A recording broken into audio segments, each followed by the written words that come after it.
पुरुषोत्तम मास महात्म का 24वां अध्याय। अपनी जीवन गाथा सुनाते हुए मणिग्रीव कहने लगा, हे महात्मन, मैं अपनी भार्या सहित चमत्कारपुर नामक नगरी में रहता था। मैं धनी, परोपकारी और पवित्र हृदय व्यक्ति था, परंतु आगे चलकर एक समय मेरी बुद्धि भ्रष्ट हो गई और मैंने अपने धर्म का पालन करना छोड़ दिया। मैं पर श्रीगामी हो गया और मदिरा मांस आदि का सेवन भी करने लगा। चोरी, हिंसा, पर श्रीगमन तथा अन्य पाप कर्म करने के कारण मुझे अपने संबंधियों ने त्याग दिया। राजा ने मेरा घर आदि सब मुझसे छीन लिया और जो संपत्ति बची वह बंधुओं ने ले ली। इस तरह सबसे तिरस्कृत होकर मैं इस वन में आ गया और यहाँ निवास कर लिया। यहाँ जीवों की हिंसा करके मैं पत्नी सहित जीविका चला रहा हूँ। हे महात्मन, मुझ पापात्मा पर दया करो। मेरे पूर्व जन्म कृत सत्कर्मों के फल से आपके इस वन में दर्शन मिले हैं। हे महामुने, पत्नी सहित मैं आपकी शरण हूँ। कोई ऐसा उपाय बताए जिससे मैं इस हिंसात्मक पाप कर्म, दारिद्र्य एवं दुख से मुक्त हो जाऊं। मणिग्रीव की आर्त वाणी सुनकर उपदेव जी कहने लगे, हे महाभाग, अतिथि का सत्कार करके तू कृतार्थ हो गया है। इससे ही तेरा कल्याण होगा। व्रत, तीर्थ, पूजा पाठ और दानादि के बिना ही तेरी दरिद्रता दूर होगी। यह मेरा निश्चय ही कथन है। अब से तृतीय मास पुरुषोत्तम मास होगा। तुम अपनी पत्नी सहित भगवान पुरुषोत्तम की प्रसन्नता के लिए दीप दान करना, जिससे तेरी यह दरिद्रता समूल नाश को प्राप्त होगी। तिल के तेल का दीप दान करना और ऐश्वर्य सुख होने पर घी के दीपकों का दान करना। लेकिन वनवास के इस काल में तेरे लिए इन दोनों में से कुछ भी संभव नहीं है। इससे सरोवर में स्नान करके तू मास भर वन में दीपक जलाकर दीपदान करते रहना। तुम दोनों पति पत्नी को मैंने यही उपदेश दिया है।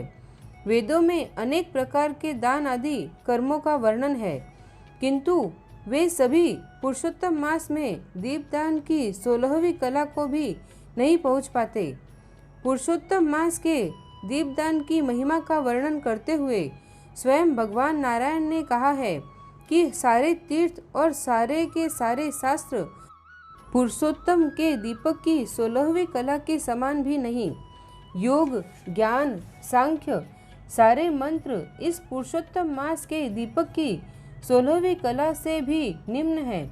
कृच्छ और चांद्रायण आदि व्रत इसकी क्षमता नहीं कर सकते। वेदों का पठन पाठन, गया का श्राद्ध, गोमती नदी के तट का वास सब मिलकर भी इसके समान महत्व नहीं रखते।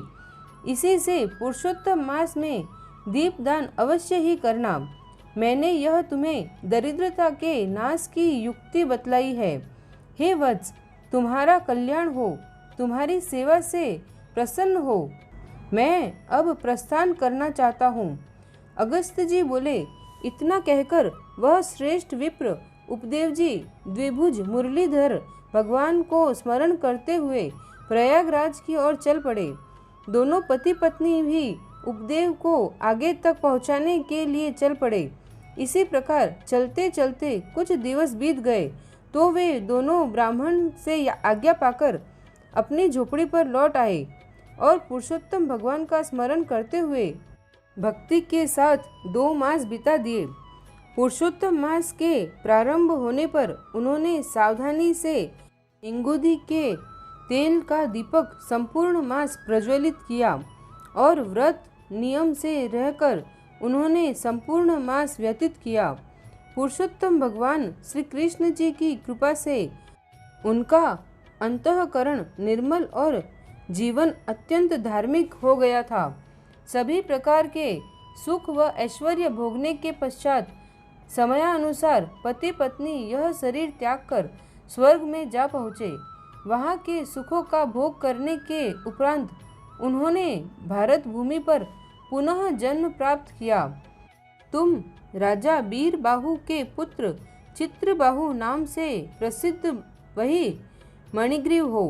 पुरुषोत्तम मास में घी या तिल के तेल का अखंड दीपदान करने वाले व्यक्ति के विषय में तो कुछ कहा ही नहीं जा सकता। श्री पुरुषोत्तम के दीपदान के फल के विषय में तनिक भी संशय नहीं किया जाना चाहिए। महाराज चित्रबाहु को पूर्व जन्म की यह कथा सुनाकर और आशीर्वाद देकर महर्षि अगस्त्य ने विदा ली। इति श्री पुरुषोत्तम मास महात्म्ये चतुर्विंशो अध्यायः समाप्तम। बोलो पुरुषोत्तम भगवान की जय। श्री राधे कृष्ण।